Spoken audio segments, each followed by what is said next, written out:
ये देखिए, जीवन भविष्य दर्पण, बहुत पुरानी पुस्तक है।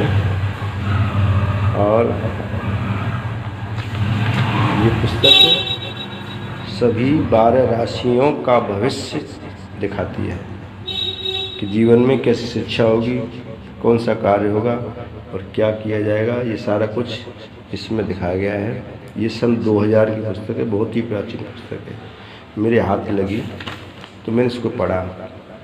पढ़ने के बाद मैंने इसमें बहुत सारी चीज़ें देखी जीवन के भविष्यों के बारे में। विशेष बात इसमें एक मुझे बहुत अच्छी लगी, इसमें एक चीज़ बहुत अच्छी बताई है। देखो, ये सर्व सुलभ विघ्न हरण नवग्रह यंत्र, इससे बताया है कि समय समय पर प्रत्येक मानव किसी न किसी क्रूर ग्रह से प्रभावित रहता ही है। सूर्य, मंगल, शनि, राहु, केतु क्रूर ग्रह माने गए हैं तथा शेष सभी ग्रह विपरीत फल देने में कम सहायक होते हैं। दुष्ट ग्रहों के प्रभाव से बाधाएं, मानसिक परेशानियां, मानहानि, कार्य में विलंब, असफलता, बीमारी, आर्थिक क्षति और कई प्रकार की समस्याएं नित्य पैदा होती रहती हैं। जब इस प्रकार की स्थिति देखे तो यही जान लें कि किसी न किसी क्रूर पापी ग्रह का प्रभाव आपको विपरीत फल दे रहा है। अतः बुद्धिमानी पूर्वक इसका शमन कर लेना चाहिए। यह है तो सर्व सुलभ विघ्न हरण नवग्रह यंत्र। बताया है कि मानव जीवन में जरूरत से ज़्यादा बाधाएं और अड़चनें अनुभव होती हैं, तब यह नवग्रह यंत्र बनाकर धारण कर लेना चाहिए। यह यंत्र प्रत्येक विपरीत ग्रहों के प्रभाव को दूर करने में समर्थ होता है। अनुभव में 95% सफल विघ्न नवग्रह यंत्र प्रत्येक बालक, पुरुष और स्त्री के लिए आवश्यक है। परिवार की उन्नति, सुख शांति एवं सुखमय ग्रस्त जीवन के लिए यह यंत्र प्रत्येक स्त्री पुरुष को धारण करना चाहिए, आवश्यक माना है। यदि किसी कन्या का विवाह नहीं हो रहा या सगाई विवाह में बाधाएं आ रही हो तो उसके लिए यह यंत्र विशेष अनुकूल कहा जाता है।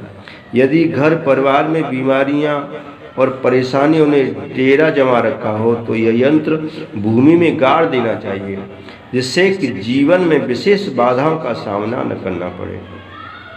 यह यंत्र अत्यंत प्रभावपूर्ण है। देखो, ये यंत्र दिखाया है। सूर्य, चंद्र, मंगल, बुध, गुरु, शुक्र, शनि, राहु, केतु, ये 9 ग्रह इसमें और बिठाए हैं। अब इसको बनाया किस तरह से जाता है, इसको किस तरह से और बनाया जाता है बताया है कि यंत्र निर्माण लाल चंदन या अष्टगंध 8 प्रकार की और वस्तु होती हैं, जैसे अगर, तगर, गोरोचन, कस्तूरी, केसर, लाल चंदन, कपूर, ये सब मिला करके गुलाब जल में मिला करके स्याही बना दी जाती है। तो इस अष्टगंध को घोलकर अनार की कलम से और शुभ मुहूर्त में या फिर किसी भी दिन लिख सकते हैं, भोजपत्र पर इसको लिखा जाता है।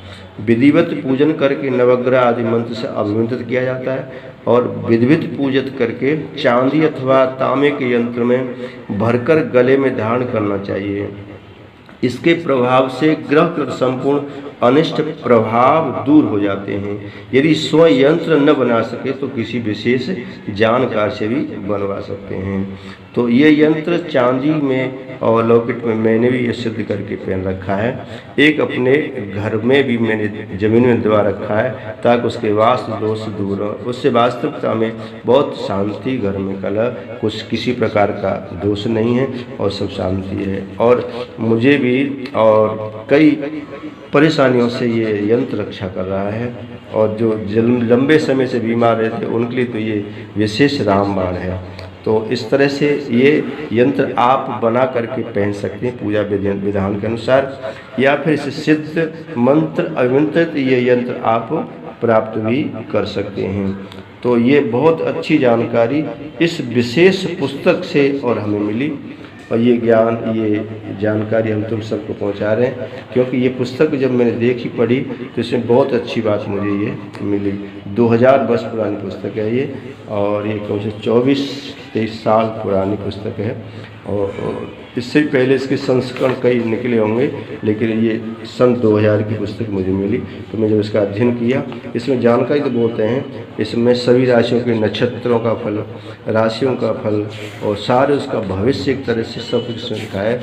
अगर भविष्य में समय मिला तो इसमें प्रत्येक राशि के बारे में जो बातें आपको बताएंगे। बोलिए आनंद कंद भगवान की जय।